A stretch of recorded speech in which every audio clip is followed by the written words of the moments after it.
This is the story of Puyi, the last emperor of China. In 1908, he was crowned Emperor of China at the age of 2, and from this point onwards, Puyi was regarded a living god. He was taken away from his father and mother, and placed on the throne in the Forbidden City in Beijing. The Forbidden City was an incredibly lonely place. It had over 8,000 rooms, most of them in sorry conditions and uninhabited. All the child was allowed in terms of maternal affection was his wet nurse, a teenage mother still lactating, brought with him to breastfeed him. Hundreds of eunuchs attended to his every need, as only eunuchs were allowed in court. Intact men were not allowed to be in the presence of the emperor and his wives and concubines.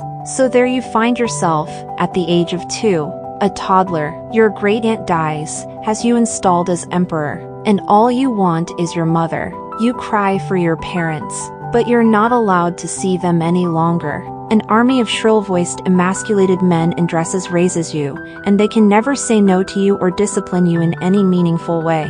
As a result, you grow up incredibly disturbed. At age 4, the wet nurse is sent away, and by this time your mother has died, leaving you completely without any maternal figure left and traumatized as a result. At age 6, Puyi was deposed from the throne in 1912. He was, however, briefly restored to the throne by a warlord, only to have his throne taken from him a second time before he reached adulthood. In 1934, a now adult Puyi in his 20s was installed as the puppet emperor of Manchuria by the Japanese. His wives and concubines were given injections secretly by the Japanese to prevent Puyi from ever fathering a child, so that Japan could inherit his throne. By 1945, Japan lost the war and Puyi was labeled a war criminal and imprisoned. The last emperor died of cancer during the height of the Cultural Revolution in 1967. He was dragged out of his hospital bed and forcibly placed in the common ward with nurses afraid to attend to him,